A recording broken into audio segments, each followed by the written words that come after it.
அனைவருக்கும் வணக்கம். நான் தமிழரசி பாலமுருகன். இந்த பதிவில் நம்ம பார்க்க போகிறது வரக்கூடிய புதன்கிழமை 7/4/2024 அன்று நாம் கொண்டாடவிருக்கிற ஆடிப்பூர திருநாள். அந்த நாளில் நாம் வீடுகளில் செய்ய வேண்டிய மிக மிக மிக எளிமையான ஒரு வழிபாடு அது என்ன அப்படிங்கிறதான் நம்ம பார்க்க போகிறோம். அதற்கு முன்பு இந்த ஆடிப்பூரம் அப்படிங்கிறது எதனால் நம்ம கொண்டாடுறோம் அப்படின்னு பார்த்தீங்கன்னா, இந்த ஆடி மாதம் பூர நட்சத்திரத்தில் தான் ரெண்டு முக்கியமான பெண் சக்திகள் அவதரித்ததாக சொல்லப்படுது. யார் யார் அப்படின்னு பார்த்தீங்கன்னா, இந்த உலகத்தை எல்லாம் கட்டி காக்கின்ற உமாதேவி சக்தியாக உருவெடுத்த தினம் இந்த ஆடிப்பூர நன்னாள். அது மட்டும் இல்லாமல் இந்த ஆடி மாதம் சூரியன் கடக ராசியான சந்திரன் வீட்டிலும் சந்திரன் சூரியனின் ராசியான சிம்மத்திலும் இருக்கும் பொழுது பூர நட்சத்திரம் சதுர்த்தசி திதி ஒரு சனிக்கிழமையில் துளசி மாடத்தின் கீழே பெரியாழ்வாரால் கண்டெடுக்கப்பட்ட ஆண்டாள் அவதரித்த தினம், சூடி கொடுத்த சுடற்குடி ஆண்டாள் அவதரித்த தினமும் இந்த ஆடிப்பூர நன்னாள் தான். அதனால் இந்த ஆடிப்பூரத்தை எக்காரணம் கொண்டும் நாம் தவறவிடக்கூடாது. இந்த ஆடி மாதம் அப்படிங்கிறதே பெண் சக்தி, பெண் தெய்வங்களோட சக்தி அதிகமாக இருக்கும், அவங்களுடைய கை ஓங்கி இருக்கும் அப்படின்னு சொல்லப்படுது. அதிலும் இந்த ஆடி பூரத்தன்று நாம் இந்த பெண் தெய்வங்களை வழிபடும் பொழுது நிச்சயமாக நம்ம என்ன வரம் கேட்டாலும் அந்த வரம் நமக்கு அளிக்கப்படும் அப்படிங்கிறது ஒரு ஐதீகம். இந்த ஆடிப்பூர நன்னாளில் யார் யாரெல்லாம் வழிபாடு செய்யணும் அப்படிங்கிறத முதல்ல பார்த்துடலாம். திருமணம் ஆகாதவர்கள், திருமணம் கைகூடி அது தடைப்பட்டு போனவர்கள், பரியம் மட்டும் நிச்சயதார்த்தம் முடிஞ்சிருக்கும் ஆனால் திருமணம் நடைபெற்றிருக்காது, ஏதாவது ஒரு காரணத்தால் அது நின்று போயிருக்கும், பாதியிலே நின்று போன திருமணங்கள், அல்லது ஜாதகம் பார்க்குற நிலையிலே எதுவுமே சரி வரல, எத்தனையோ ஜாதகம் பார்த்துட்டோம் எல்லாமே தட்டிக்கிட்டு போகுது, ஒன்று இருந்தால் ஒன்று இருக்க மாட்டேங்குது அப்படின்னு தள்ளி போயிட்டே இருக்கிறது. அதுக்கப்புறம் திருமணம் நடைபெற்று கணவன் மனைவி கருத்து வேறுபாட்டால் பிரிந்து இருக்கக்கூடியவர்கள், ஒன்று சேர முடியாமல் பிரிந்து இருக்கக்கூடியவர்கள். அதுக்கப்புறம் உண்மையான அன்போடு ஒருவரை ஒருவர் விரும்புகிறாங்க, நான் அந்த பெண்ணை விரும்புகிறேன், அந்த பெண்ணும் என்ன விரும்புகிறா, ஆனால் எங்கள் திருமணம் நடைபெறுமா அப்படின்னு சந்தேகமாக இருக்குது அப்படிங்கிறவங்க அவசியம் இந்த வழிபாடை செய்யணும். அதுக்கப்புறம் குழந்தை பேரு வேண்டுபவர்கள் அவசியம் இந்த வழிபாடு செய்யணும். ஏன்னா அம்பாளுக்கே இந்த தினத்தில் நம்ம வளைகாப்பு நடத்தக்கூடிய ஒரு அற்புதமான நாள். அதனால் இந்த நாளில் நம்ம தவற விடாமல் இந்த பிரச்சனை உள்ளவர்கள்லாம் ஒரு சிறப்பான எளிய வழிபாடு செய்வதன் மூலம் நிச்சயமாக அவர்களுடைய பிரச்சனைகள் எல்லாம் தீர்ந்து அவங்க அடுத்த ஆடிப்பூரத்தன்று திருமணம் நடந்தோ குழந்தை பேறு பெற்றோ காதலன் காதலி சேர்ந்தோ இருப்பார்ங்க. இந்த பூர நட்சத்திரம் அப்படிங்கிறது நமக்கு சுகபோக வாழ்க்கையை தரக்கூடியது. ஏன்னா சுக்கிரன் தான் இந்த பூர நட்சத்திரத்துக்கு உரியவராக இருக்கிறார். சுக்கிரன்னாலே நம்மளுக்கு தெரியும், ஒரு நல்ல தாம்பத்தியம், ஒரு கணவன் மனைவி உறவு நல்லா இருக்கணும், காதலன் காதலி ஒன்று சேரணும், இந்த சிற்றின்பங்களுக்கெல்லாம் சொந்தக்காரர் இந்த சுக்கிரன் தான்.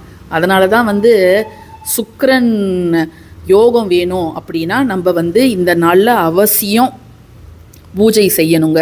அது மட்டும் இல்லாமல் சித்தர்களும் முனிவர்களும் தவத்தை தொடங்கியதும் இந்த ஆடிப்பூர நன்னாளில் தான். சரி, நம்ம என்ன இன்னைக்கு வழிபாடு செய்யணும் அப்படின்னு பார்த்தீங்கன்னா, ஆடிப்பூரத்திற்கு யாரெல்லாம் வழிபாடு, இப்போ திருமணம் நடக்கணும்னு நினைக்கிற அந்த பெண், குழந்தை பிறக்கணும்னு நினைக்கிற அந்த பெண் என்ன செய்யணும், அந்த வீட்டில் இருப்பாங்க இல்லையா, அவங்க அம்மா இல்லை யாராவது பெரியவங்க இருந்தாங்கன்னா ஒரு மனை எடுத்துக்கோங்க. அந்த மனையில் உங்கள் வீட்டில் இருக்கக்கூடிய அம்பாலோட புகைப்படத்தை வச்சு பூக்கள்லாம் போட்டு தீபம்லாம், குத்து விளக்கோ இல்லை வேறு எந்த விளக்கு நீங்கள் வச்சுருக்கிறீங்களோ 2 சைடும் ஏற்றி வச்சுடுங்க. ஏற்றி வச்சுட்டு அந்த படத்திற்கு முன்பு சந்தனம், குங்குமம், அச்சதை இதெல்லாம் ரெடி பண்ணி வச்சுக்கோங்க. வளையலும் நீங்கள் ரெடி பண்ணி வச்சுக்கோங்க.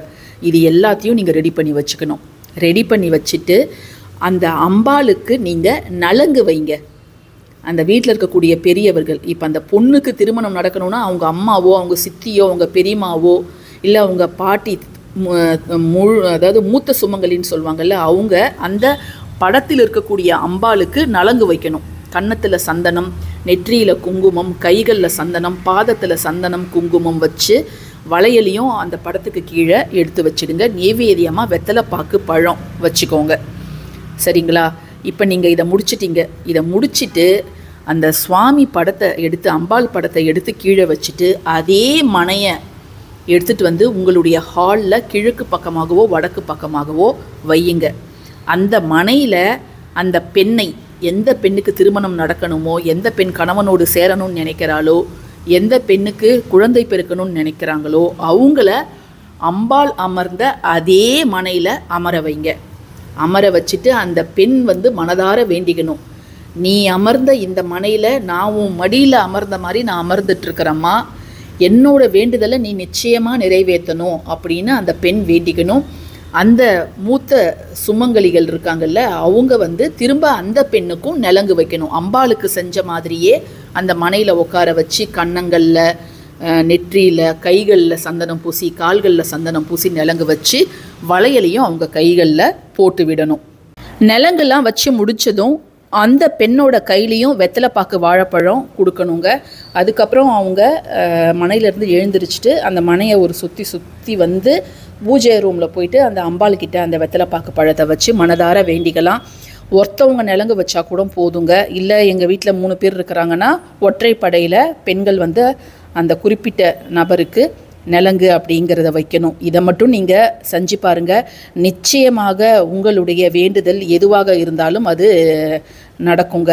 அது மட்டும் இல்லாமல் அன்றைய தினம் நீங்கள் வந்து அருகில் இருக்கக்கூடிய கோவில்களுக்கு அன்னைக்கு போய் தரதை விட இன்றைக்கி நாளைக்கு உங்களால் முடிஞ்ச கண்ணாடி வளையல்களை நீங்கள் அம்பாள் கோவிலுக்கு வாங்கி கொடுங்க. அது உங்கள் வீட்டு பூஜை அறையிலையும் 1 டசன் கண்ணாடி வளையல், குறைந்தது 1 டசன் கண்ணாடி வளையல் அம்பாள் படத்திற்கு முன்பு வாங்கி வைங்க. அன்னைக்கு இந்த கண்ணாடி வளையல் தானம் செய்வது அப்படிங்கிறது நல்லது. ஒரு 5 சுமங்கலி பெண்களுக்கோ 7 சுமங்கலி பெண்களுக்கோ 1 டசன் வளையல் நம்ம சார்பாக தரது, வெத்தலைப்பாக்கு, பழம், பூவு, மஞ்சள் குங்குமத்தோடு இந்த வளையலையும் தருவது அப்படிங்கிறது ரொம்ப நல்லது. இதெல்லாம் நம்ம தரும்பொழுது மனதிற்கு பிடித்த வாழ்க்கை துணை அமைவார்கள், அல்லது நம்மளுடைய கணவரோட ஆரோக்கியம், ஆயுள் அது எல்லாமே ரொம்ப நல்லா இருக்கும் அப்படின்னும் சொல்லப்படுதுங்க. இப்போ நம்ம இந்த நிலங்கு வைக்கிற வழிமுறை செய்ய வேண்டிய நேரம் என்ன அப்படிங்கிறதையும் இப்போ நம்ம பார்த்துடலாம். 7ஆம் தேதி, அதாவது புதன்கிழமை பூரம் நட்சத்திரம் இருக்கக்கூடிய நேரம் என்ன அப்படின்னு பார்த்தீங்கன்னா செவ்வாய்க்கிழமை, அதாவது நாளை மாலை 5:44 மணிக்கெல்லாம் பூர நட்சத்திரம் அப்படிங்கிறது பிறந்துடுதுங்க. ஆகஸ்ட் 6ஆம் தேதி மாலை 5:44 மணிக்கெல்லாம் பிறந்துடுது. ஆகஸ்ட் 7 இரவு 8:30 மணி வரைக்கும், புதன்கிழமை இரவு 8:30 மணி வரைக்கும் பூரம் அப்படிங்கிறது இருக்குது.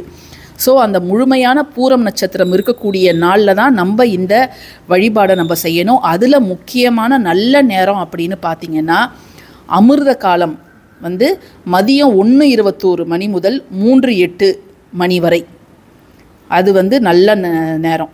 அப்படி இல்லை நான் பிரம்ம முகூர்த்தத்தில் செய்யலாமா, வேலைக்கெல்லாம் போனோம் அப்படின்னா அதிகாலை 4:23 மணி முதல் 5:11 மணி வரை அப்படிங்கிறது இருக்குது. அபிஜித் காலம் அப்படிங்கிறது புதன்கிழமை அன்னைக்கு இல்லை. ஸோ இந்த பதிவில் சில முக்கியமான தகவல்கள் நான் உங்ககிட்ட பகிர்ந்துக்கிட்டேன். பதிவு பிடிச்சிருந்ததுன்னா கட்டாயமாக லைக் பண்ணுங்கள், ஷேர் பண்ணுங்கள், நம்ம சேனலுக்கு சப்ஸ்கிரைப் பண்ணுங்கள். யாரெல்லாம் நம்ம சேனலில் ஜாயின் பண்ணணும்னு நினைக்கிறீங்களோ தாராளமாக ஜாயின் பண்ணிக்கோங்க. நன்றி.